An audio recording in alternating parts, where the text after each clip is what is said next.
ಕಾರ್ಕಳ ಪುರಸಭೆಯ ತ್ಯಾಜ್ಯ ಘಟಕಕ್ಕೆ ಬೆಂಕಿ ಬಿದ್ದ ವರದಿಯನ್ನು ತಾವು ಸ್ವಯಂ ಟೈಮ್ಸ್ನಲ್ಲಿ ವೀಕ್ಷಣೆ ಮಾಡಿದ್ದೀರಿ. ಜುಲೈ 9ರಂದು ರಾತ್ರಿ ಸುಮಾರು 10:15ಕ್ಕೆ ಬಿದ್ದ ಬೆಂಕಿಯನ್ನು ಆರಿಸಲಿಕ್ಕೆ ಅಗ್ನಿಶಾಮಕ ದಳದ ಕಾರ್ಕಳ ಮೂಡುಬಿದಿರೆ ಜೊತೆಗೆ ಉಡುಪಿಯ ಎಲ್ಲ ಅಗ್ನಿಶಾಮಕ ದಳ ಒಟ್ಟು ಸೇರಿದ್ರು ಕೂಡ 3 ದಿನಗಳ ಕಾಲ, ಜುಲೈ 9, ಜುಲೈ 10, ಜುಲೈ 11 ಹಾಗೆ 3 ದಿನಗಳ ಕಾಲ ಕೂಡ ಅವರು ನಿರಂತರ ಬೆಂಕಿ ನಂದಿಸಿದ್ರು. ಆ ಬೆಂಕಿ ನಂದಲಿಲ್ಲ. ಜುಲೈ 11ರ ರಾತ್ರಿ 11:15 ಗಂಟೆಯ ಹೊತ್ತಿಗೆ ಆ ಸಂಪೂರ್ಣ ಕಾರ್ಯಾಚರಣೆಯನ್ನು ಅಗ್ನಿಶಾಮಕ ದಳ ಮಾಡಿ ಮುಗಿಸಿದೆ. ಈಗ ಇದರಲ್ಲಿ ಮೂಡೋ ಪ್ರಶ್ನೆ ಏನು ಅಂತ ಕೇಳಿದ್ರೆ, ಬೆಂಕಿ ಯಾಕೆ ಬೇಕು ಅಂತ. ಕಾರ್ಕಳದ ನಗರದ ಎಲ್ಲ ತ್ಯಾಜ್ಯವನ್ನು ಕೂಡ ಕಾರ್ಕಳದ ಕರಿಯಕಲ್ಲಿನ ಬಳಿಯ ತ್ಯಾಜ್ಯ ಘಟಕಕ್ಕೆ ಕೊಂಡೊಯ್ಯಲಾಗಿದೆ. ಅಲ್ಲಿಯ ವ್ಯವಸ್ಥೆ ನೋಡಿಕೊಳ್ಳುವುದು ಯಾರು ಅಂತ. ಈಗ ಪ್ರಶ್ನೆ ಇದರ ಬಗ್ಗೆ, ಈ ಬೆಂಕಿ ಬಿದ್ದ ಬಗ್ಗೆ ನೂರಾರು ಪ್ರಶ್ನೆಗಳು ಜನರಲ್ಲಿ ಹೇಳಲಿಕ್ಕೆ ಆರಂಭ ಆಗಿದೆ. ಇದು ಏನು ಪ್ರಥಮ ಬಾರಿ ಅಲ್ಲ ಬೆಂಕಿ ಬೀಳುವಂಥದ್ದು, ಇದು 4ನೇ ಬಾರಿ ಬೆಂಕಿ ಬೀಳುವಂಥದ್ದು. ನನ್ನ ಗಮನಕ್ಕೆ ಬಂದಾಗ ಇದು 4ನೇ ಬಾರಿ. ಪ್ರತಿ ಬಾರಿ ಕೂಡ ಬೆಂಕಿ ಬಿದ್ದಾಗ ಒಂದಷ್ಟು ಹೊಗೆ ಹೇಳುತ್ತದೆ. ಆ ಹೊಗೆ ಯಾವ ಮಟ್ಟಕ್ಕೆ ಉಂಟು ಅಂತ ಕೇಳಿದ್ರೆ, ಆ ಆಸುಪಾಸಿನ ಪರಿಸರದ ಎಲ್ಲ ನಿವಾಸಿಗಳ ಆರೋಗ್ಯವನ್ನು ಹಾಳು ಮಾಡುವಷ್ಟರ ಮಟ್ಟಿಗೆ ಆ ಬೆಂಕಿ ಹೊಗೆ ಹಾರಾಡುತ್ತದೆ. ವೈದ್ಯರು ಹೇಳ್ತಾರೆ ಇದರಿಂದ ಕ್ಯಾನ್ಸರ್ ಬರುತ್ತೆ ಅಂತ ವೈದ್ಯರು ಹೇಳ್ತಾರೆ. ತಾವು ವೀಕ್ಷಣೆ ಮಾಡಬಹುದು, ಈ ವೈದ್ಯರು ಹೇಳಿದ ಮಾಹಿತಿಯನ್ನು ತಾವು ವೀಕ್ಷಣೆ ಮಾಡಬಹುದು. ಡಾಕ್ಟರ್ ಪ್ರಶಾಂತ್ ಹೆಗ್ಡೆ ಅವರು, ಅಲ್ಲಿಯ ನಿವಾಸಿಯವರು, ಅವರು ಕೂಡ ಒಂದು ರೀತಿಯಲ್ಲಿ ಈ ಸಮಸ್ಯೆಯಿಂದ ಬಳಲಲ್ಪಟ್ಟವರು. ಈಗ ಅವರಲ್ಲಿ ನಾವು ಆರೋಗ್ಯ ಏನು ಆ ಹೊಗೆಯಿಂದಾಗಿ ಯಾರಿಗೆಲ್ಲ ಅನಾರೋಗ್ಯ ಆಗಿದೆ ಹೇಳುವ ಒಂದು ಮಾಹಿತಿಯನ್ನು ಪಡೆಯೋಣ. ಡಾಕ್ಟರ್ ನಮಸ್ಕಾರ. ಈಗ ಕಾರ್ಕಳ ಪುರಸಭೆ ವ್ಯಾಪ್ತಿಯ ತ್ಯಾಜ್ಯದ ಸಮಸ್ಯೆ, ಈಗ ತ್ಯಾಜ್ಯದ ಸಮಸ್ಯೆಯಿಂದ ಬಹಳಷ್ಟು ಮಂದಿ ಬಳಲುತ್ತಿದ್ದಾರೆ. ಈಗ ತಾವು ಕೂಡ ಅಲ್ಲಿಯ ಪ್ರದೇಶವನ್ನು ಬಲ್ಲವರು, ಜೊತೆಗೆ ಒಂದಷ್ಟು ಮಂದಿಗೆ ಈ ವಿಚಾರದಲ್ಲಿ ಕೂಡ ಚಿಕಿತ್ಸೆ ಕೊಟ್ಟವರು. ಈಗ ಅಲ್ಲಿಯ ಹೊಗೆಯಿಂದ ಜನರಿಗೆ ಆಗುವ ಸಮಸ್ಯೆಗಳು ಏನೆಲ್ಲ ಅನಾರೋಗ್ಯ ಕಾಡ್ತದೆ? ಈಗ ನಾವು ಆ ಪ್ರದೇಶದಲ್ಲಿ ಇರುವ ತುಂಬಾ ಪ್ರಕೃತಿ ಕನೆಕ್ಟೆಡ್ ಇರೋರು, ಮನುಷ್ಯರು ಮಾತ್ರ ಅಲ್ಲ, ಪ್ರಾಣಿಗಳು, ಪಕ್ಷಿಗಳು, ಮತ್ತೆ ನಮ್ಮ ಆಚೆ ಹೋಗುವ ಕೆಲವು ಶಾಲೆಗಳು ಸಹ ಇವೆ, ಮತ್ತೆ ಕೆಲವು ವಸತಿ ಪ್ರದೇಶಗಳು ಇದ್ದಿದ್ರಿಂದ ಈಗಿನ ಈ ಮಳೆ ಬಿಸಿಲು ಆ ತರ ಸ್ವಲ್ಪ ಓವರ್ ಆಲ್ ಎನ್ವಿರಾನ್ಮೆಂಟಲ್ ಸ್ವಲ್ಪ ಚೇಂಜಸ್, ಸ್ವಲ್ಪ ಬಿಸಿಲು ಉಂಟು, ಮಳೆನೂ ಉಂಟು. ಆಲ್ರೆಡಿ ಕೆಲವರು ವೈರಲ್ ಜ್ವರದಿಂದ, ಶೀತ ಕೆಮ್ಮು, ದಮ್ಮಿದ್ದವರು, ಅಸ್ತಮ ಇದ್ದವರೆಲ್ಲ ಬಳಲುತ್ತಿದ್ದಾರೆ. ಅದರೊಟ್ಟಿಗೆ ಇದು ಹೊಗೆ, ಅದು ಕೂಡ ಕೆಲವು ಪ್ಲಾಸ್ಟಿಕ್ ಅದರದ್ದು ಸುಟ್ಟ ಹೊಗೆಗಳು.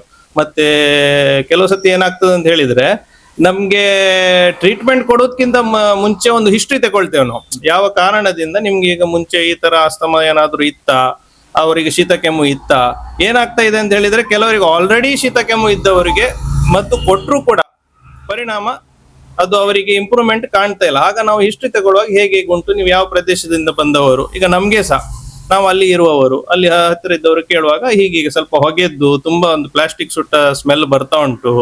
ನಮ್ಗೆ ತುಂಬಾ ವರ್ಷ ಹಿಂದೆ ಸಹ ಇದೇ ತರ ಆಗಿತ್ತು, ಈಗ ಸಹ ನಮ್ಗೆ ಭಾರಿ ಸಮಸ್ಯೆ ಬರ್ತಾ ಉಂಟು. ಮತ್ತೇನಂತ ಹೇಳಿದ್ರೆ, ಒಂದು ಹೆದರಿಕೆ ಶುರುವಾಗಿದೆ. ಏನಂತ ಹೇಳಿದ್ರೆ, ದನಗಳು ಉಂಟು, ದನ ಕರುಗಳು ಉಂಟು, ಮತ್ತೆ ನಮ್ಮ ನಾಯಿಗಳು ಇವೆ, ಸಾಕು ಪ್ರಾಣಿಗಳು ತುಂಬಾ ಉಂಟು, ಪಕ್ಷಿಗಳು, ಎಲ್ಲರ ಮೇಲೆ ಸ್ವಲ್ಪ ಇಫೆಕ್ಟ್ ಬೀಳ್ತಾ ಉಂಟು. ಮತ್ತೆ ಇಂಪಾರ್ಟೆಂಟ್ ಏನಂತ ಹೇಳಿದ್ರೆ, ಆಲ್ರೆಡಿ ಅಸ್ತಮ ಕಾಯಿಲೆ ಇದ್ದವರು, ಮತ್ತೆ ಸ್ವಲ್ಪ ಶ್ವಾಸಕೋಶದ ಸಮಸ್ಯೆ ಇದ್ದವರು, ಹಾರ್ಟ್ ಇದ್ದು ಸಮಸ್ಯೆ ಇದ್ದವರು, ಎಲ್ಲರಿಗೂ ಕೂಡ ವ್ಯತಿರಿಕ್ತ ಪ್ರಭಾವ ಬೀಳ್ತಾ ಉಂಟು. ಮತ್ತೆ ಅವ್ರದ್ದು ಮೆಡಿಸಿನ್ ಅಲ್ಲಿ ಸಹ ತಗೊಳ್ಲಿಕ್ಕೂ ಸಹ ಮೇಲೆ. ಮತ್ತೆ ಇನ್ನೊಂದು ಇಂಪಾರ್ಟೆಂಟ್ ಅಂತ ಹೇಳಿದ್ರೆ, ಒಂದು ಮಾನಸಿಕವಾಗಿ ಒತ್ತಡ, ಸ್ಟ್ರೆಸ್ ಲೆವೆಲ್ಸ್ ತುಂಬಾ ಜಾಸ್ತಿ ಆಗಿದೆ. ಏನಾಗ್ಬೋದು ಈ ತರದ್ದೆಲ್ಲ ಸ್ಮೆಲ್ ಬರುವಾಗ ಒಂದು ಆಟೋಮೆಟಿಕ್ಲಿ ಒಂದು ಹೆದರಿಕೆ ಹುಟ್ಟುತ್ತದೆ. ಸ್ವಲ್ಪ ಪ್ರಾಯದವರು ಇದ್ರೆ ಅವರಿಗೂ ಒಂಥರ ಹೆದರಿಕೆ, ಮತ್ತೆ ಮಕ್ಕಳೆಲ್ಲ ಉಂಟು ಅವರಿಗೂ ಒಂಥರ ಹೆದರಿಕೆ. ನಾವು ಇಷ್ಟು ವರ್ಷದಿಂದ ಇಲ್ಲಿ ಇದ್ದು ಕೂಡ ಈ ತರದೆಲ್ಲ ಆಗುವಾಗ ನಾಳೆ ನಮ್ಮ ಹೆಲ್ತ್ ಮೇಲೆ ಹೇಗೆ ಎಫೆಕ್ಟ್ ಬೀಳ್ತದೆ. ಈಗ ಎಲ್ಲರೂ ಸಾಮಾಜಿಕ ಇದರಲ್ಲೆಲ್ಲ ನೋಡಿ ಅದರಿಂದ ಏನಾಗ್ಬೋದು. ಈಗ ಅಸ್ತಮ ಎಲ್ಲ ಒಂದು ಸಿಂಪಲ್, ಈಗ ವೈರಲ್ ಇನ್ಫೆಕ್ಷನ್ಸ್ ಎಲ್ಲ ಸಿಂಪಲ್ ಕಾಯಿಲೆ, ಅದರಿಂದ ಕ್ಯಾನ್ಸರ್ ಪ್ಲಾಸ್ಟಿಕ್ ಸುಟ್ಟ ಸ್ಮೆಲ್ ಅಲ್ಲ. ಸೊ ಆ ತರದ್ದೆಲ್ಲ ಸಮಸ್ಯೆ ಬರ್ಬೋದಾ, ಕ್ರಾನಿಕ್ ಸಮಸ್ಯೆ ಅಂದ್ರೆ ಕಂಟಿನ್ಯೂಸ್ ಆಗಿ ದೇಹದ ಮೇಲೆ ಎಫೆಕ್ಟ್ ಬೀಳ್ಬೋದಾ ಅಂತ ಹೇಳಿ ತುಂಬಾ ಜನ ಮಾನಸಿಕವಾಗಿ ಒತ್ತಡದಲ್ಲಿ ಇದ್ದಾರೆ. ಸೊ ಇದನ್ನು ಆದಷ್ಟು ಬೇಗ ಒಂದು ನಿವಾರಣೆ ಮಾಡಿದ್ರೆ ನಮಗೂ ಒಳ್ಳೇದು. ಮತ್ತೆ ನಮ್ಮ ಒಂದು ಸ್ವಚ್ಛ ಕಾರ್ಕಳ ಒಂದು ಧ್ಯೇಯವಾಕ್ಯ ಒಂದು ಇಟ್ಕೊಂಡು ನಾವು ಕೆಲಸ ಮಾಡುವವರು ಒಂದು ಒಳ್ಳೆ ಕೆಲಸ ಮಾಡಿ ಇದನ್ನು ಆದಷ್ಟು ಬೇಗ ನಿಲ್ಸಿದ್ರೆ, ಆಸ್ ಎ ಡಾಕ್ಟರ್ ನಾನು ಹೇಳುವುದಂತಲ್ಲ, ಒಂದು ಸಾಮಾಜಿಕವಾಗಿ ಅಲ್ಲಿದ್ದ ಎಲ್ಲ ಜನಗಳ ಒಂದು ಅಭಿಪ್ರಾಯ ಏನಂತ ಹೇಳಿದ್ರೆ, ಪುನಃ ಇದೇ ತರ ಆಗ್ತಾ ಇದ್ರೆ ನಮ್ಮ ಹೆಲ್ತ್ ಮೇಲೆ ಆ, ಒಂದು ದೀರ್ಘಕಾಲದ ಒಂದು ಪರಿಣಾಮ ಬೀರುವ ಚಾನ್ಸಸ್ ಉಂಟು ಅಂತ ಹೇಳಿ ಒಂದು ಭಾರಿ ಒತ್ತಡದಲ್ಲಿ ಇದ್ದಾರೆ. ಈಗ ಇದರಲ್ಲಿ ನಾವು ಗಂಭೀರವಾದ ಪ್ರಶ್ನೆ ಏನು ಅಂತ ಕೇಳಿದ್ರೆ, ಇಷ್ಟೆಲ್ಲ ಮಾರಕ ಒಂದು ವ್ಯವಸ್ಥೆಯನ್ನು ನಗರದ ಪ್ರದೇಶದ ರಾಷ್ಟ್ರೀಯ ಹೆದ್ದಾರಿ ಬಳಿ ಇಟ್ಕೊಂಡು ಆ ಹೊಗೆ ಊರಿಡೀ ವ್ಯಾಪಿಸಿ ಜನರನ್ನು ಅನಾರೋಗ್ಯಕ್ಕೆ ಹಾಕುವಂಥದ್ದು ಸರಿಯಾ, ಪುರಸಭೆ ಮಾಡುವಂತ ಈ ಕಾರ್ಯ ಸರಿಯಾ ಹೇಳುವಂಥದ್ದು ಪ್ರಶ್ನೆ. ಅಗ್ನಿ ಯಾವ ಮಟ್ಟಕ್ಕೆ ಹಬ್ಬಿತ್ತು ಅಂತ ಹೇಳಿದ್ರೆ, ಜುಲೈ 9ರಂದು ಬೆಂಕಿ ಬಿದ್ದಾಗ ಕಾರ್ಕಳ, ಮೂಡುಬಿದಿರೆ ಜೊತೆಗೆ ಉಡುಪಿ ಇಲ್ಲಿಂದ ತಲಾ ಒಂದರಂತೆ ಅಗ್ನಿಶಾಮಕ ವಾಹನಗಳು ಕಾರ್ಕಳ ಬಂದಿವೆ. ಜುಲೈ 10ರಂದು ಕಾರ್ಕಳ ಜೊತೆಯಿಂದ ಒಂದು ವಾಹನ ಜೊತೆಗೆ ಉಡುಪಿಯ ವಾಹನ ಕಾರ್ಕಳ ಬಂದಿದೆ. ಅದು ಹಗಲು ರಾತ್ರಿ ಕೆಲಸ ಮಾಡಿವೆ. ಜುಲೈ 11ರಂದು ಕಾರ್ಕಳ ಮತ್ತೆ ಮೂಡುಬಿದಿರೆ ವಾಹನಗಳು ಅಗ್ನಿಶಾಮಕ ವಾಹನ ಕಾರ್ಕಳ ಬಂದಿದೆ. ಇದು ನಿರಂತರ ಕಾರ್ಯಾಚರಣೆ. ಇದು ಬಹಳಷ್ಟು ದೊಡ್ಡ ಅಗ್ನಿಯ ಶಮನ ಮಾಡುವಂತ ಒಂದು ಕಾರ್ಯಾಚರಣೆ. ಕಾರ್ಕಳದಲ್ಲಿ ಇದು ಯಾಕೆ ಪ್ರತಿ ಬಾರಿ ಕೂಡ ಅಂದ್ರೆ ಇದು ಒಂದು 4ನೇ ಬಾರಿ ನನ್ನ ಗಮನಕ್ಕೆ ಬಂದಾಗ 4ನೇ ಬಾರಿ ಬೆಂಕಿ ಬೀಳುತ್ತೆ. ಇದು ಯಾಕೆ ನಿರಂತರ ಆಗ್ತಿದೆ? ಅವರು ಅಧಿಕಾರಿಗಳು ಹೇಳ್ತಾರೆ ಶಾರ್ಟ್ ಸರ್ಕ್ಯೂಟ್ ಅಂತ ಹೇಳ್ತಾರೆ. ಪ್ರತಿ ಬಾರಿ ಕೂಡ ಶಾರ್ಟ್ ಸರ್ಕ್ಯೂಟ್ ಆಗುವಂತದ. ಶಾರ್ಟ್ ಸರ್ಕ್ಯೂಟ್ ಆಗುದಂತಾದ್ರೆ ಅದಕ್ಕೆ ಏನು ದಾಖಲೆಗಳಿವೆ? ಒಂದು. ಎರಡನೇದಾಗಿ ಯಾರಾದ್ರೂ ಬೆಂಕಿ ಕೊಡ್ತಾರಾ? ಅದಕ್ಕೆ ಸಂಬಂಧಪಟ್ಟ ಒಳಗಿರುವವರು ಯಾರಾದ್ರೂ ಬೆಂಕಿ ಕೊಡ್ತಾರಾ? ಇದು ಇನ್ನೊಂದು ಪ್ರಶ್ನೆ. ಇದು ಗಂಭೀರವಾದ ಪ್ರಶ್ನೆ. ಯಾಕಂದ್ರೆ ಬೆಂಕಿ ಕೊಡೋದು ಅಂತಂದ್ರೆ ಯಾಕೆ ಬೆಂಕಿ ಕೊಡ್ತಾರೆ? ಆ ಬೆಂಕಿ ಕೊಡೋದ್ರಿಂದ ಅವ್ರಿಗೆ ಆಗೋ ಲಾಭ ಏನು? ಅಲ್ಲಿ ಬೆಂಕಿ ಕೊಡೋದ್ರಿಂದ ಅವರಿಗೆ ಆಗೋ ಲಾಭ ಏನು? ಜೊತೆಗೆ ಜನರಿಗೆ ಆಗುವ ನಷ್ಟ ನೂರಾರು. ಯಾಕಂದ್ರೆ ಅನಾರೋಗ್ಯ ಜೊತೆಗೆ ಅಸ್ತಮಾದಂತಹ ಕಾಯಿಲೆಗಳು ಇದೆಲ್ಲ ಕೂಡ ಅವರನ್ನು ಬಾಧಿಸ್ತದೆ. ಇವೆಲ್ಲರ ನಿಟ್ಟಿನಲ್ಲಿ ಕೂಡ ಈಗ ನಾವು ಒಂದು ರೀತಿಯ ವಿಮರ್ಶೆ ಮಾಡಬೇಕು. ಜೊತೆಗೆ ಈ ಒಂದು ವಿಚಾರವನ್ನು ತನಿಖೆಯ ರೂಪದಲ್ಲಿ ಸರ್ಕಾರ ತನಿಖೆ ಮಾಡಲಿಕ್ಕೆ ಯೋಜನೆ ಹಾಕಬೇಕು. ಯಾಕಂದ್ರೆ ಇದು ನಿರಂತರವಾಗಿ ಇಲ್ಲಿ ಆಗ್ತಿದೆ. ಯಾರೋ ಒಂದು ದುಷ್ಟರು, ಈಗ ನಾನು ಮೊನ್ನೆ ತಮಗೆ ನಮ್ಮ ಸ್ವಯಂ ಟೈಮ್ಸ್ ವಾಹಿನಿಯಲ್ಲಿ ಒಂದು ವರದಿಯನ್ನು ಬಿತ್ತರಿಸಿದ್ದೆ, ತಾವು ವೀಕ್ಷಣೆ ಮಾಡಿದ್ದೀರಿ. ನಾವು ವರದಿಗಾಗಿ ಹೋಗಾಗ ನಮ್ಮನ್ನೇ ಒಳಗೆ ಬಿಡ್ಲಿಲ್ಲ. ಅದರ ಮಧ್ಯೆ ನಾವು ವರದಿ ಪ್ರಸಾರ ಆದ್ಮೇಲೆ ಯಾಕಂದ್ರೆ ನಮ್ಮನ್ನು ಒಳಗೆ ಬಿಡ್ತಾ ಇಲ್ಲ ಹೇಳುವಂತ ಮಾಧ್ಯಮಕ್ಕೆ ತಾವು ಅಡ್ಡಿಡುವಂಥದ್ದು ಸರಿಯಲ್ಲ, ಸಂವಿಧಾನಕ್ಕೆ ಧಕ್ಕೆ ತರುವ ರೀತಿಯಲ್ಲಿ ತಾವು ಕಾರ್ಯಾಚರಿಸ್ತಿದ್ರಿ ಹೇಳುವ ಮಾಹಿತಿಯನ್ನು ನಾವು ಬಿತ್ತರಿಸಿದ ಕೂಡಲೇ ನಮ್ಮನ್ನು ವೈಯಕ್ತಿಕ ತೇಜೋವಧೆ ಮಾಡಲಿಕ್ಕೆ ಒಂದು ಗುಂಪನ್ನು ಈ ಡಿಜಿಟಲ್ ಮಾಧ್ಯಮಗಳಲ್ಲಿ ಕೆಲವು ಆರಂಭ ಮಾಡಿದ್ದಾರೆ. ಯಾಕಂದ್ರೆ ಸತ್ಯ ಹೇಳುವಂಥದ್ದು ಬಹಳಷ್ಟು ಕಷ್ಟ. ಭ್ರಷ್ಟಾಚಾರ ಒಂದ್ ಕಡೆ ಆಗ್ತಾ ಉಂಟು, ನಾವು ಅದನ್ನು ಹೇಳುವಂತ ಹೇಳಿದ್ರು ಕೂಡ ಅದನ್ನು ಹೇಳುವಂಥದ್ದು ಕೂಡ ಈಗಿನ ಕಾಲದಲ್ಲಿ ಕಷ್ಟ ಆಗ್ತದೆ. ಆದ್ರೆ ನಮ್ಮ ಪ್ರಯತ್ನ ನಾವು ನಿಲ್ಲಿಸೋದಿಲ್ಲ. ನಾವು ನಿರಂತರವಾಗಿ ಈ ಬಗ್ಗೆ ವರದಿಗಳನ್ನು ಮಾಡ್ತೇವೆ. ಆದ್ರೆ ಈಗ ಈ ಗಂಭೀರವಾದ ಪ್ರಶ್ನೆ ಇಲ್ಲಿ ಒದಗಿದೆ ನೋಡಿ. ನಾವು ಈ ಬೆಂಕಿ ಬಿದ್ದ ಮಾಹಿತಿ ಆಧರಿಸಿ ಅಲ್ಲಿ ಒಳಗೆ ಹೋದಾಗ ಬಹಳಷ್ಟು ಕೆಲವು ವಿಚಾರಗಳನ್ನು ಕಂಡುಕೊಂಡೆವು. ಯಾಕಂದ್ರೆ ಅಲ್ಲಿ ಒಂದಷ್ಟು ಹೈಡ್ರೆಂಟ್ ಪೈಪ್ಗಳನ್ನು ಅಳವಡಿಸಲಾಗಿದೆ. ಯಾಕಂದ್ರೆ ಬೆಂಕಿ ಬಿದ್ದಾಗ ಹೈಡ್ರೆಂಟ್ ಪೈಪ್ಗಳ ಮೂಲಕ ಅದು ನೀರು ಹಾಕುವಂಥದ್ದು, ಹೋಸ್ ಪೈಪ್ಗಳನ್ನು ಕೂಡ ಇದೆ, ನೀರು ಹಾಕುವ ವ್ಯವಸ್ಥೆ ಆಗಬೇಕು. ಆದ್ರೆ ಅಲ್ಲಿ ನೀರಿನ ವ್ಯವಸ್ಥೆ ಇಲ್ಲ. ಯಾಕಂದ್ರೆ ಅಲ್ಲಿ ಆರಂಭಿಕ ಹಂತದಲ್ಲಿ ಬೆಂಕಿ ಬಿದ್ದಾಗ ನೀರು ಯಾರು ಅದನ್ನು ಹಾಯಿಸಬೇಕು ಆ ವ್ಯವಸ್ಥೆ ಇಲ್ಲ. ಅದ್ರ ಬದಲಾಗಿ ಅಗ್ನಿಶಾಮಕ ದಳ ಬರುವವರೆಗೆ, ಬೆಂಕಿ ಹಬ್ಬುವವರೆಗೆ ಅದು ಕಾಯ್ಬೇಕು. ಇವ್ರು ಕಾಯ್ತಾರೆ. ಯಾಕಂದ್ರೆ ಬೆಂಕಿ ಹಚ್ಚಿದ್ರೆ, ಬೆಂಕಿ ಹಬ್ಬಿದ್ರೆ ಏನ್ ಲಾಭ ಅಂತ ಗೊತ್ತಿಲ್ಲ, ನಮಗೂ ಕೂಡ ಗೊತ್ತಿಲ್ಲ, ಹೇಳ್ಬೇಕು, ಇಲಾಖೆ ಹೇಳ್ಬೇಕು ಅವ್ರಿಗೆ ಏನ್ ಲಾಭ ಅಂತ ಗೊತ್ತಿಲ್ಲ. ಅವರು ಹಬ್ಬುವರೆಗೆ ಕಾಯ್ತಾರೆ. ಅದ್ರ ಮಧ್ಯೆ ಎಕ್ಸ್ಟಿಂಗ್ವಿಷರ್ಗಳು ಕೂಡ ಬಹಳಷ್ಟು ಇವೆ, ಆದ್ರೆ ಯಾವುದು ಕೂಡ ಉಪಯೋಗಕ್ಕೆ ಬರೋದಿಲ್ಲ ಅಲ್ಲಿ. ಅಂತಹ ಮಟ್ಟಿಗೆ ಒಂದು ಬೇಜವಾಬ್ದಾರಿ ವ್ಯವಸ್ಥೆಯನ್ನು ಕಾರ್ಕಳ ಪುರಸಭೆ ಮಾಡ್ತಾ ಇದೆ.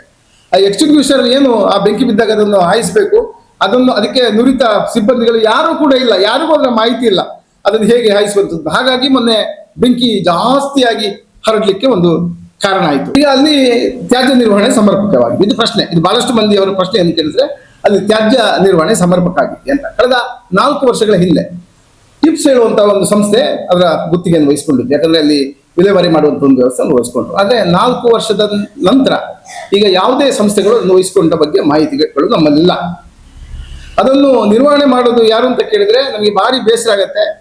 ಆ ಪಾಪ ಬೆಳಿಗ್ಗೆ ಅವರು ಪೌರ ಕಾರ್ಮಿಕರು ಇಡೀ ಊರಿಡೀ ಕಸ ತಗೊಂಡು ಹೋಗಬೇಕು, ಅದನ್ನು ಅವ್ರು ತಗೊಂಡೋಗಿ ಅಲ್ಲಿ ಎಲ್ಲಿ ವ್ಯವಸ್ಥೆ ಹಾಕಬೇಕು, ಅವರೇ ಹಾಕಬೇಕು, ಅವರೇ ಅದನ್ನು ನಿರ್ವಹಣೆ ಮಾಡಬೇಕು ಹೇಳುವ ಮಾಹಿತಿ ಬಿದ್ದು. ಇದು ಬಹಳಷ್ಟು ಬೇಸರ ವಿಚಾರ. ಯಾಕಂದ್ರೆ ಪೌರ ಕಾರ್ಮಿಕರು ಊರನ್ನು ಸ್ವಚ್ಛವಾಗಿರಿಸಿ ಊರಿನ ಎಲ್ಲ ಕಸಗಳನ್ನು ತಗೊಂಡು ಹೋಗುವಂತ ಒಂದು ಮಹಾನ್ ಪುಣ್ಯಾತ್ಮರು. ಅವರಲ್ಲೇ ಈ ಕೆಲಸ ಮಾಡಿಸುದು ಅಂತ ಹೇಳಿದ್ರೆ ಇದು ಯಾವ ರೀತಿಯ ಒಂದು ನ್ಯಾಯ? ಇಂತಹ ಒಂದು ನ್ಯಾಯವನ್ನು ಕಾರ್ಕಳ ಪುರಸಭೆ ಮಾಡ್ತಾ ಇದೆ ಅಂತ ಹೇಳಿದ್ರೆ ನಾವೆಲ್ಲರೂ ಕೂಡ ಬಹಳಷ್ಟು ಬೇಸರ ಪಡುವ, ನೋವನ್ನುಂಟು ಮಾಡುವ ವಿಚಾರ. ಹಾಗಾಗಿ ನಾವು ಈ ವಿಚಾರದಲ್ಲಿ ದನಿ ಎತ್ತಲೇಬೇಕು. ಈಗ ಜುಲೈ 9ರಂದು ಬೆಂಕಿ ಬಿದ್ದು ಜುಲೈ 10ರಂದು ಬೆಳಿಗ್ಗೆ ಸುಮಾರು 6 ಗಂಟೆ ಹೊತ್ತಿಗೆ ನನಗೊಬ್ಬರು ದೂರವಾಣಿ ಮೊಬೈಲ್ ಮೂಲಕ ಮಾಹಿತಿ ಕೊಟ್ಟರು. ಕಾರ್ಕಳಕ್ಕೆ ಬಾಂಗ್ಲಾದವರು ಇದ್ದಾರೆ ವಸಂತ್ರೆ, ನೀವು ದಯವಿಟ್ಟು ಅವರನ್ನು ಬೆದರ್ಕೊಂಡು ಹೋಗ್ಬೇಕು ಅಂತ ಮಾಹಿತಿ. ನಾನು ಕೊನೆಗೆ ಅವ್ರು ಎಲ್ಲಿದ್ದಾರೆ ಹೇಳ್ಕೊಟ್ಟು ರಾಮಸಮುದ್ರಕ್ಕೆ ಹೋಗಿ, ರಾಮಸಮುದ್ರದಲ್ಲಿ ಅಂತ ಮಾಹಿತಿ ಕೊಟ್ಟು ಪೊಲೀಸರಿಗೂ ಮಾಹಿತಿ ಕೊಟ್ಟು ಕೊನೆಗೆ ರಾಮಸಮುದ್ರದಲ್ಲಿ ಹೋಗಿ ಅವರ ಆಧಾರ್ ನೋಡುವಾಗ ಅವರೆಲ್ಲರೂ ಅಸ್ಸಾಂನವರು. ಅವರು ಅಸ್ಸಾಂನ, ಯಾಕಂದ್ರೆ ಈ ಎಲ್ಲಿ ಬಾರ್ಡರ್ ಇದೆ ಅಲ್ಲಿಂದ ಅವರು ಆಧಾರ್ ಕಾರ್ಡ್ ಹಿಡ್ಕೊಂಡು ಕಾರ್ಕಳಕ್ಕೆ ಬಂದಿದ್ದಾರೆ. ನೋಡಿ ನಮ್ಮ ದುರಂತ ಎಲ್ಲಿ ಅಂತ ಕೇಳಿದ್ರೆ ಅವರು ಎಲ್ಲರೂ ಕೂಡ ಎಲ್ಲಿ ತ್ಯಾಜ್ಯ ವಿಲೇವಾರಿ ಘಟಕ ಇದೆ ಅಲ್ಲಿ ಕೆಲಸಕ್ಕಿದ್ರಂತೆ ಅವರು. ಈ ಬೆಂಕಿ ಬಂದ ಕೂಡಲೇ ಅಲ್ಲಿ ಓಡಿದ್ದಾರೆ, ಅವರು ಎಲ್ಲರೂ ಸೇರ್ಕೊಂಡು ಓಡಿದ್ದಾರೆ. ಅವರನ್ನು ಕರ್ಕೊಂಡ್ ಬಂದವರು ಪುತ್ತೂರಿನವರು ಇಲ್ಲಿ ವೇಸ್ಟ್ ಮ್ಯಾನೇಜ್ಮೆಂಟ್ಗೆ. ಯಾಕಂದ್ರೆ ಅವ್ರು 1 ತಿಂಗಳಿಗೆ ನಮಗೆ ಕೊಡಿ, ನಾವು ಟ್ರಯಲ್ ನೋಡ್ತೇವೆ ಅಂತ ಹೇಳಿದಾರಂತೆ. ಇದು ನನಗೆ ಸಂಬಂಧಪಟ್ಟ ಇಲಾಖೆಯವರು ಕೊಟ್ಟ ಮಾಹಿತಿ, ಟ್ರಯಲ್ ನೋಡ್ತೇವೆ ಅಂತ ಹೇಳಿದ್ದಾರೆ. ಆ 1 ತಿಂಗಳು ಟ್ರಯಲ್ ನೋಡಿ ಇವ್ರು ಬೆಂಕಿ ಬಿದ್ದ ಕೂಡಲೇ ಅಲ್ಲಿಂದ ಓಡಿ ಆಗಿದೆ. ಅವರು ಓಡಿ ಈಗ ಅವರು ಎಲ್ಲಿದ್ದಾರೆ ಗೊತ್ತಿಲ್ಲ, ಅವ್ರು ಪುತ್ತೂರಿಗೆ ಹೋಗಿ ಅವ್ರು ಶಿವಮೊಗ್ಗದವರು ಅಂತ ಹೇಳಿದ್ರು. ನಾವು ಶಿವಮೊಗ್ಗದಲ್ಲಿ ವಾಸವ ಮಾಡಿದ್ದೇವೆ ಅಂತ ಹೇಳಿದ್ರು. ಪುಟ್ಟ ಪುಟ್ಟ ಮಕ್ಕಳಿದ್ರು, ಮಳೆಗೆ ನೆನೀತಾ ಇದ್ರು. ಅವರು ಕೂಡ ಇದ್ದದ್ದು ಕಳೆದ 1 ತಿಂಗಳಿಂದ ಅಲ್ಲೇ ವ್ಯವಸ್ಥೆ ಮಾಡ್ತಿದ್ರು. ಹಾಗೆ ಬೆಂಕಿ ಕೊಟ್ಟದ್ದು ಯಾರು? ಈಗ ಇದು ಇನ್ನಷ್ಟು ಗಂಭೀರವಾದ ಪ್ರಶ್ನೆ. ನಮಗೆ ಪ್ರತಿ ಬಾರಿ ಕೂಡ ಬರೋದು ಏನು ಅಂತ ಹೇಳಿದ್ರೆ, ಶಾರ್ಟ್ ಸರ್ಕ್ಯೂಟ್, ಪ್ರತಿ ಸಲವೂ ಶಾರ್ಟ್ ಸರ್ಕ್ಯೂಟ್ ಆಗುತ್ತಾ ಅಥವಾ ಬೆಂಕಿ ಕೊಡೋ ಕಾರ್ಯ ಯಾರಾದರೂ ಮಾಡ್ತಿದ್ದಾರೆ? ಇದರ ಹಿನ್ನೆಲೆಯಲ್ಲಿ ಯಾರಿದ್ದಾರೆ? ಜುಲೈ 9ರಂದು ದೊಡ್ಡ ಮಟ್ಟಿಗೆ ಬೆಂಕಿ ಬಿದ್ದಿದೆ. ಈಗ ಅದರಲ್ಲಿ ಅದರ ನಷ್ಟ ಎಷ್ಟು ಅಂತ ಕೇಳಿದ್ರೆ, ಅಲ್ಲಿದ್ದೊಂದು ಟ್ರೋಮೆಲ್ ಮೆಷಿನ್, ಸುಮಾರು 35 ಲಕ್ಷದ ಟ್ರೋಮೆಲ್ ಮೆಷಿನ್, ಅದು ಬೆಂಕಿಗೆ ಆಹುತಿಯಾಗಿದೆ. ಈಗ ಇದರಲ್ಲಿ ಪ್ರಶ್ನೆ ಏನು ಅಂತ ಕೇಳಿದ್ರೆ, ಆ 35 ಲಕ್ಷದ ಮೆಷಿನ್ ಹೊಸ್ತು ಅಥವಾ ಯೂಸ್ಡ್ ಆದದ್ದನ್ನು ಸೆಕೆಂಡ್ ಹ್ಯಾಂಡ್ ಮೆಷಿನ್ ಅಂತ ತಂದಿಟ್ಟಿದ್ದಾರೋ ಇದು ಯಾರಿಗೂ ಗೊತ್ತಿಲ್ಲ. ಯಾಕಂದ್ರೆ ಅದೀಗ ಬೆಂಕಿಗೆ ಆಹುತಿಯಾಗಿದೆ. ಅದರ ಜೊತೆಗೆ ಒಂದಷ್ಟು ವಿದ್ಯುತ್ ಉಪಕರಣಗಳು, ಅದ್ರ ಜೊತೆಗೆ ಕಟ್ಟಡ, ಅಲ್ಲಿರುವ ಏನು ಕಟ್ಟಡದ ಭೀಮಿ ಇವೆಲ್ಲವೂ ಕೂಡ ಬೆಂಕಿಯಿಂದ ಕರಕಲಾಗಿದೆ. ಈಗ ನೀವು ನಷ್ಟದ ಲೆಕ್ಕಾಚಾರ ಹಾಕಿದ್ರೆ ಅದು ಇಲಾಖೆಗೆ ಕೊಡಬೇಕು. ಸುಮಾರು ಕೋಟಿಗಿಂತಲೂ ಮಿಗಿಲು, 1 ಕೋಟಿ ಅಲ್ಲ, ಅದಕ್ಕಿಂತಲೂ ಮಿಗಿಲಾದ ನಷ್ಟ ಅಲ್ಲಿ ಆಗ್ತಿದೆ. ಈಗ ಇದನ್ನು ನಾವು ಕಾರ್ಕಳದವರು ನೋಡಿ ಸುಮ್ಮನೆ ಕೂತ್ಕೊಳ್ಬೇಕಂತ. ಈಗ ಸಂಬಂಧಪಟ್ಟ ಇಲಾಖೆ ಏನಿದೆ ಇದರ ಬಗ್ಗೆ ತನಿಖೆ ಆಗಬೇಕು. ಈಗ ಎನ್ವಿರಾನ್ಮೆಂಟ್ ಪರಿಸರ ಏನು ತಜ್ಞರಿದ್ದಾರೆ, ಪರಿಸರ ತಜ್ಞರು ಕೂಡ ಭೇಟಿ ಕೊಡಬೇಕು. ಯಾಕಂದ್ರೆ ಇಡೀ ಪರಿಸರ ಹಾಳಾಗ್ತಿದೆ. ಇವರ ಈ ಒಂದು ವೇಸ್ಟ್ ಮ್ಯಾನೇಜ್ಮೆಂಟ್ ಅನ್ನು ಇವರು ತಗೊಳ್ಳುವ ರೀತಿಯನ್ನು ನೋಡಿದ್ರೆ ಇಡೀ ಪರಿಸರ ಹಾಳಾಗ್ತಿದೆ ಕಾರ್ಕಳದ್ದು. ಅದರ ಜೊತೆಗೆ ಇಲ್ಲಿ ಏನೆಲ್ಲ ಅಲ್ಲಿ ಉಪಕರಣ ಹಾಕಿದ್ದಾರೆ, ಅದು ಅನುದಾನ ಮಂಜೂರಾತಿ ಆದ ನಂತರ ಉಪಕರಣ ಹಾಕಿದ್ದಾರೆ, ಅದು ಹಾಕಿದ್ದಾರೆ ಇಲ್ಲೋ ಬಗ್ಗೆ ಕೂಡ ಮಾಹಿತಿ ಇಲ್ಲ. ಈಗ ನಾವು ಮೊನ್ನೆ ಹೋದಾಗ ಕಂಡದ್ದು ಏನು ಅಂತ ಕೇಳಿದ್ರೆ, ಎಲ್ಲೆಲ್ಲಿ ಇವರು ಯಂತ್ರೋಪಕರಣಗಳಲ್ಲಿ ಇಟ್ಟಿದ್ದಾರೆ ಅದ್ರ ಮೇಲೆಲ್ಲ ಕಸ ಇತ್ತು. ಅದು ಬೆಂಕಿ ಹೊತ್ತಿದ ಸಂದರ್ಭದಲ್ಲಿ ಯಾವುದೇ ಕಾರಣಕ್ಕೂ ಆ ಮೆಷಿನ್ ಅನ್ನು ಕೂಡ ಅದು ಬೆಂಕಿ ಬಿಡಲಿಲ್ಲ. ಅದು ಎಲ್ಲವನ್ನು ಸುಟ್ಟು ಭಸ್ಮ ಮಾಡಿದೆ. ಅದರ ಜೊತೆಗೆ ವೈರಿಂಗ್ಗಳು ಎಲ್ಲ ಸುಟ್ಟು ಕರಕಲಾಗಿವೆ. ಅದರ ಜೊತೆಗೆ ಅಲ್ಲಿದ್ದ ಬೇರೆ ಬೇರೆ ವ್ಯವಸ್ಥೆಗಳಿವೆ, ಅದೆಲ್ಲವೂ ಕೂಡ ಬೆಂಕಿಗೆ ಆಹುತಿಯಾಗಿದೆ. ಇದು ಈಗ ಅದರ ಮಧ್ಯ ಮೂಡುವ ಪ್ರಶ್ನೆ ಏನು ಅಂತ ಕೇಳಿದ್ರೆ, ಅದು ಇಲ್ಲಿಯ ಪುರಸಭೆ ಅದಕ್ಕೆ ಅನುದಾನ ಮಂಜೂರಾತಿ ಮಾಡಿ ನಂತರ ಅಲ್ಲಿ ಏನೆಲ್ಲ ವ್ಯವಸ್ಥೆಗಳನ್ನು ಬಳಸಿಕೊಳ್ಳಲಾಗಿದೆ, ಅದು ಹಾಕಿದಾರೋ ಅಥವಾ ಇಲ್ವೋ, ಅನುದಾನ ಸದ್ಬಳಕೆ ಆಗಿದೋ ಅಥವಾ ಇಲ್ವೋ, ಇದು ಗಂಭೀರ ಪ್ರಶ್ನೆ. ಇದಕ್ಕೆ ಎಲ್ಲರೂ ಕೂಡ ಧ್ವನಿ ಎತ್ತಬೇಕು. ಯಾಕಂದ್ರೆ ಕಾರ್ಕಳದ ಪುರಸಭೆ ವ್ಯಾಪ್ತಿಯಲ್ಲಿ ಬಹಳಷ್ಟು ಕಳೆದ 1 ತಿಂಗಳಲ್ಲಿ ಹೋಟೆಲ್ನವರು ಫೋನ್ ಮಾಡ್ತಿದ್ರು. ಯಾಕಂದ್ರೆ ನಮ್ಮ ತ್ಯಾಜ್ಯಗಳನ್ನು ಪುರಸಭೆ ಕೊಂಡೋಗ್ತಾ ಇಲ್ಲ, ನಮಗೆ ಸಮಸ್ಯೆ ಆಗ್ತಿದೆ, ನಾವು ಎಲ್ಲಿ ಹಾಕೋದು ಅಂತ ಗೊತ್ತಿಲ್ಲ. ಹಾಗಾಗಿ ಇದನ್ನು ವ್ಯವಸ್ಥೆಯನ್ನು ಸಮರ್ಪಕ ಆಗಿ ಮಾಡಬೇಕು ಅಂತ ಹೇಳುವ ಕಾರ್ಯ ಕೂಡ ಅವ್ರು ಮಾಡ್ತಿದ್ರು. ಈಗ ಕಾರ್ಕಳದಲ್ಲಿ ಸ್ವಚ್ಛ ಬ್ರಿಗೇಡ್ ಹೇಳುವ ಒಂದು ಸಂಘಟನೆ ಇದೆ, ಬಹಳಷ್ಟು ಕೆಲಸ ಮಾಡ್ತಿದೆ. ಸ್ವಚ್ಛ ಬ್ರಿಗೇಡ್ ಎಲ್ಲ ಕಡೆ ಕೂಡ ಸ್ವಚ್ಛತೆಯನ್ನು ಮಾಡ್ತಾ ಇದೆ. ಆದ್ರೆ ಕಾರ್ಕಳ ಪುರಸಭೆಯ ತ್ಯಾಜ್ಯ ಘಟಕ ಮಾತ್ರ ಕೇಳರಿಯದಷ್ಟು ಹಾಳಾಗಿದೆ. ನಾವು ಎಷ್ಟು ಹೇಳಲಿಕ್ಕೆ ಸಾಧ್ಯ ಉಂಟು ಅಷ್ಟು ಹಾಳಾಗಿದೆ, ಎಷ್ಟು ಹೇಳಿದಷ್ಟು ಸಾಕಾಗ್ತಿಲ್ಲ, ಅಷ್ಟು ಹಾಳಾಗಿದೆ. ಇದರ ಬಗ್ಗೆ ಜಿಲ್ಲಾಧಿಕಾರಿ ಅವರು ಗಮನ ಹರಿಸಲೇಬೇಕು. ಕಾರ್ಕಳದಲ್ಲಿ ಇಂತಹ ಮತ್ತೊಮ್ಮೆ ಬೆಂಕಿ ಕೊಡುವ ಒಂದು ವ್ಯವಸ್ಥೆ, ಶಾರ್ಟ್ ಸರ್ಕ್ಯೂಟ್ ಅಂತ ಹೇಳಿದ್ರು ಕೂಡ ಪ್ರತಿ ಬಾರಿ ಕೂಡ ಬೆಂಕಿ ಕೊಡುವಂತ ಒಂದು ವ್ಯಕ್ತಿ ಇದ್ದಾರೆ. ಅದು ಯಾರು ಅಂತ ಪತ್ತೆ ಮಾಡಬೇಕು. ಆ ಪತ್ತೆ ಮಾಡಿ ಇದರ ಹಿಂದಿರುವ ಶಕ್ತಿಗಳನ್ನು ಬಯಲಿಗೆಳಬೇಕು. ಇದು ನಿಮ್ಮ ಸ್ವಯಂ ಟೈಮ್ಸ್ ಆಶಯ ಕೂಡ.